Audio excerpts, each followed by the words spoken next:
मैं दिल से कह रहा हूँ ना, मेरा डायरेक्ट सेलिंग एंटिटी के प्रति भाव बहुत बढ़ गया। देखो, हम लोग भी डायरेक्ट सेलिंग में ही हैं। हम केवल एक्सीडेंटली नहीं गाइडलाइन बनाए हैं, हमारी नीयत है, हमारी सरकार की नीयत है कि हम अच्छे तरह से इसको सपोर्ट करें। आप तो सीधे सीधे हमारे देश के प्रधानमंत्री, यशस्वी प्रधानमंत्री नरेंद्र मोदी जी की योजनाओं को आगे बढ़ा रहे हैं। आप बहुत लोगों को जोड़ लेते हैं, तो इस रास्ते में अगर कोई बाधा आ गई तो मैं सरकार और आपके बीच में ब्रिज करूंगा, ये आपको विश्वास दिलाता हूं। यस! भारत अब रुक नहीं सकता। दोस्तों, डायरेक्ट सेलिंग के ऊपर मनोज तिवारी जी का ये वीडियो आपको जरूर देखना चाहिए, क्योंकि जिस नेटवर्क मार्केटिंग डायरेक्ट सेलिंग में कोई पूछता भी नहीं था, सब बस ये जोड़ने वाला काम है, ये फ्रॉड है, स्कैम है, ये सपना बेचने का काम है, इसमें लोगों को फंसाया जाता है, न जाने लोग क्या क्या बोलते थे। और आज उसी नेटवर्क मार्केटिंग डायरेक्ट सेलिंग को भारतीय सरकार खुलकर प्रमोट कर रही है, यानी इसमें कुछ तो बात है। पीयूष गोयल, स्मृति ईरानी, दिल्ली की सीएम रेखा गुप्ता, मनोज तिवारी और खुद पीएम मोदी सब इसे सपोर्ट कर रहे हैं। इसका मतलब कि जो कभी कभी नरेंद्र मोदी जी कहते हैं कि हम लोगों के हाथ में रोजगार करने की शक्ति दे, वही आपने दे दिया, इसलिए हम आपको सैल्यूट करते हैं। और इतना ही नहीं, रामविलास पासवान जी द्वारा तो 2014 में ही इसको मंजूरी दे दी गई थी, यानी इसमें कुछ तो बात है। मनोज तिवारी जी का ये वीडियो डायरेक्ट सेलिंग वालों को बहुत ही हिम्मत दे रही है। हाँ, बस कंपनी और लोग सही होने चाहिए। ऑल इंडिया डायरेक्ट सेलिंग उन 5 कंपनियों का जिनका आज एसोसिएशन है, मुख्य रूप से 5 कंपनियां हैं। AWPL, हैप्पी हेल्थ इंडिया,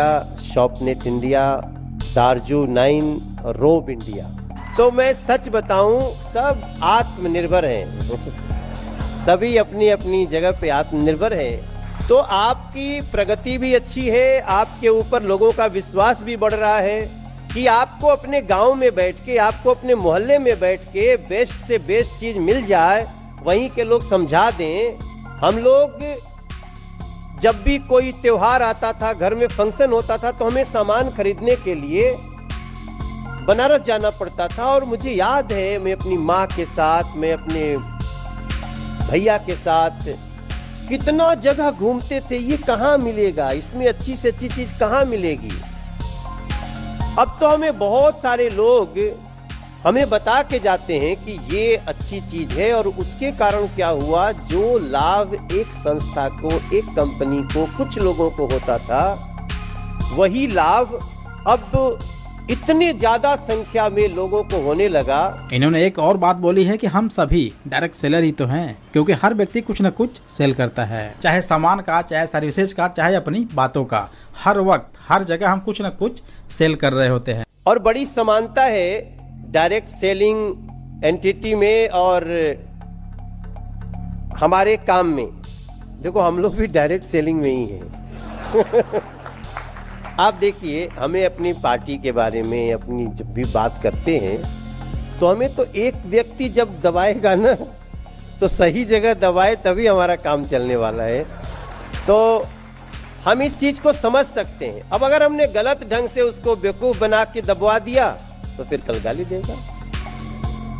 अगर हमने उसको सही वायदा किया और सही ढंग से उसको डिलीवर किया, तो फिर उसके घरों में, उसके ड्राइंग रूम में हमारी आपकी तस्वीर लग सकती है कि इस संस्था ने इसका मैंने उपयोग किया, अच्छा पाया। डायरेक्ट सेलिंग के लेकर आज देश में जागरूकता आ रही है, लोग इसके सही गलत को समझ पा रहे हैं, और ये बहुत अच्छी बात है और होना भी चाहिए। और इसमें सबसे बड़ा सपोर्ट है हमारे देश के सरकार का, जो इसके लिए तरह तरह से गाइडलाइंस, रूल्स ला रही है। फिलहाल आइए देखते हैं कि मनोज तिवारी जी ने डायरेक्ट सेलिंग को लेकर आगे क्या कहा। मैं दिल से कह रहा हूँ ना, मेरा डायरेक्ट सेलिंग एंटिटी के प्रति भाव बहुत बढ़ गया। हम केवल एक्सीडेंटली नहीं गाइडलाइन बनाए हैं, हमारी नीयत है, हमारे सरकार की नीयत है कि हम अच्छे तरह से इसको सपोर्ट करें। और बाकी तो जिंदगी के हर रास्ते में ईमानदारी की जरूरत पड़ेगी। अगर आपका व्यवसाय बढ़ता है, आप बहुत लोगों को जोड़ लेते हैं, तो इस रास्ते में अगर कोई बाधा आ गई, अगर आपको बाधा आती है, मैं वर्तमान में दिल्ली का सांसद हूं और मैं आज आपसे वादा करता हूं, लेकिन जब भी कोई association of direct selling entity को कोई भी समस्या आएगी, तो मैं सरकार और आपके बीच में ब्रिज करूंगा, यह आपको विश्वास दिलाता हूं। डायरेक्ट सेलिंग का ये मंजर देखकर आज हर एक डायरेक्ट सेलर खुशी से झूम रहा है। और हो भी क्यों ना, डायरेक्ट सेलिंग इंडस्ट्री आजाद जो हो गई है। और सिर्फ मनोज तिवारी ही नहीं बल्कि बड़े बड़े पॉलिटिशियन डायरेक्ट सेलिंग पर अपने विचार व्यक्त किए हैं, जो डायरेक्ट सेलर के लिए काफी महत्वपूर्ण है। तो उसके लिए ये वीडियो बिल्कुल मिस मत करना, इसे आप जरूर देखें। अच्छा, ये सब कुछ डायरेक्ट सेलिंग के प्रति अभी से नहीं हो रहा है, बल्कि इसकी बुनियाद बहुत पहले 2014 में ही रखी गई थी रामविलास पासवान जी द्वारा। अब आइए हम ये भी देख लेते हैं कि 2014 में रामविलास पासवान जी द्वारा डायरेक्ट सेलिंग को लेकर क्या कहा गया था, जब इंडियन गवर्नमेंट द्वारा डायरेक्ट सेलिंग रूल्स को लाना पड़ा।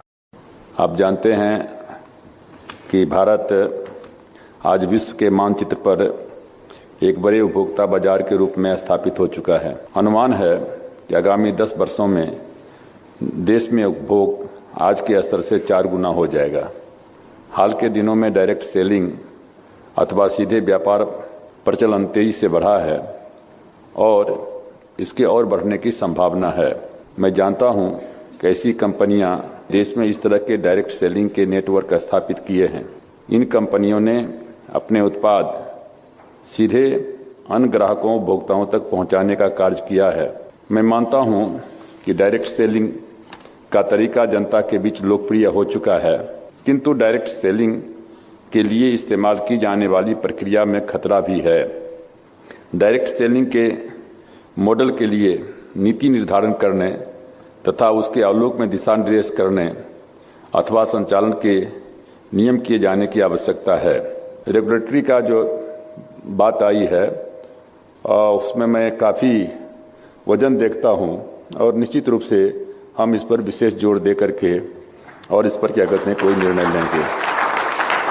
मैं आपसे एक ही चीज़ इसके माध्यम से कहूँगा, जो भी आपका प्रपोजल हो उसमें जरूर इस बात को देखिए कि कंज्यूमर के साथ में धोखाधड़ी नहीं होना चाहिए। कंज्यूमर के साथ धोखाधड़ी नहीं होना चाहिए और आज ये चीज इस इंडस्ट्री में बहुत जरूरी है। तो देखा दोस्तों, रामविलास पासवान जी का ये अनुमान था कि अगले 10 सालों में यानी कि 2025 में डायरेक्ट सेलिंग इंडस्ट्री का मार्केट साइज लगभग 4 गुना होगा, यानी कि 9,000 करोड़ का। लेकिन आज ये इंडस्ट्री पूरी हो गई है 25,000 करोड़ का। सोचिए, 4 गुना ही नहीं बल्कि 10 गुना बढ़ गया है। तो अब बस इतना समझ लीजिए कि ये इंडस्ट्री अब रुकने वाली नहीं है, या तो फूटेगी या तो फोड़ेगी, क्योंकि नेटवर्कर्स बड़े जिद्दी होते हैं। वो जो ठान लेते हैं उसे करके ही रहते हैं। आज अगर देश में अपनी पहचान बनाए हुए है, आत्मनिर्भरता की कहानी लिख रही हैं, ये डायरेक्ट सेलिंग एंटिटी को लेकर के इस एसोसिएशन के लिए बहुत सारी गाइडलाइन नहीं थी, इसके कारण बहुत प्रॉब्लम होती रही होगी।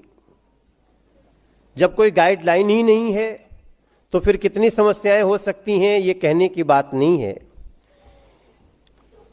और ये तब हुआ जब मनोज तिवारी भी सांसद बन गया था, तो ये तो बहुत अच्छी बात है हमारे हिस्से में भी। और सबसे अच्छी बात यह है कि तब इसके मंत्री रामविलास पासवान जी थे और मैं उस संस्था का एक सांसद के रूप में, जो उसकी कमेटीज होती है, मैं उसमें सदस्य के रूप में काम देख रहा था। उन्होंने अपने समय में जो काम किया, आप लोग कितने अच्छे लोग हैं कि जिसने आपके लिए गाइडलाइन बनाने में महत्वपूर्ण भूमिका निभाई, वो उसको आप लोग याद कर रहे हैं, वो मंच पे है। ये आपका बड़प्पन है, आप सबको थैंक यू करता हूं मैं कि जब कोई भी नियम बनता है तो उसका दुरुपयोग करने वाले भी बहुत लोग हो जाते हैं। अब जैसे मैं एक राजनीतिक दल में हूं, तो राजनीतिक दल बहुत हैं तो बहुतों ने न्याय नहीं किया जनता के साथ। तो जैसे अलग अलग इसमें दोष नियम का नहीं है, इसमें दोष जो डायरेक्ट सेलिंग एंटिटी का नहीं है, इसमें दोष तो उन लोगों का हो सकता है जिनकी सोच में गड़बड़ी थी। यह बात बिल्कुल 100% सही है कि दोष सिर्फ नियम का ही नहीं है बल्कि नियम तोड़ने वाले का है। इसमें यह जरूरी नहीं कि सिर्फ नॉर्मल आदमी ही गलती करे, सिर्फ एक डिस्ट्रीब्यूटर ही गलती करे, बल्कि इसमें कंपनी के लोग, कंपनी के ओनर भी हो सकते हैं। मैं डायरेक्ट सेलिंग के प्रॉब्लम्स के बारे में बात करना चाहता हूँ, क्योंकि डायरेक्ट सेलिंग जो है, अगर रेगुलेशन इसमें नहीं है तो कई गड़बड़ हो सकते हैं और लोगों को काफी नुकसान भी हो सकता है। अब देखिए, अगर आप एक्सपर्ट का नहीं मानेंगे, गवर्नमेंट का नहीं सुनेंगे और किसी कंपनी को सिर्फ मोटिवेट होकर ज्वाइन कर लेंगे, तो उसका खामियाजा तो आपको भुगतना ही पड़ेगा। और इसीलिए इसी साल यानी कि 2025 में इंडियन गवर्नमेंट ने सभी लीगल कंपनियों का एक लिस्ट जारी किया है, जिससे लोगों को आसानी से पता चल सके कौन सी कंपनी सही है और कौन सी कंपनी गलत है, कौन सी कंपनी फ्रॉड है। क्योंकि ज्यादातर लोग यहीं पर धोखा खा जाते हैं। क्योंकि जरूरी ये नहीं कि इंडिया में जितनी भी कंपनी डायरेक्ट सेलिंग की हैं वो सही ही हैं, वो लीगल ही हैं। इसलिए कंपनी का चुनाव सही होना चाहिए, अदरवाइज आपके साथ स्कैम फ्रॉड हो सकता है। तो ज्वाइनिंग से पहले इस लिस्ट में अपनी कंपनी को आप जरूर चेक कर लेना। इस लिस्ट को लेने के लिए लिंक डिस्क्रिप्शन में दिया गया है। तो ये वीडियो अपने सभी लोगों को, अपने टीम मेंबर्स को, अपने ऊपर वाले को, नीचे वाले को, अपने लोगों को जिसे आप उचित समझते हैं उसे जरूर शेयर करें, ताकि इस इंडस्ट्री का असली सच लोग जान पाए। फिलहाल आज के लिए इतना ही, फिर मिलते हैं किसी अगले इंटरेस्टिंग वीडियो के साथ। तब तक के लिए thanks for watching, wish you all the best. चेहरे पे तेरे जो खुशियां हैं, चेहरे पे तेरे जो खुशियां हैं, उसे आगे भी पहुंचा देना, उसे आगे भी पहुंचा दे।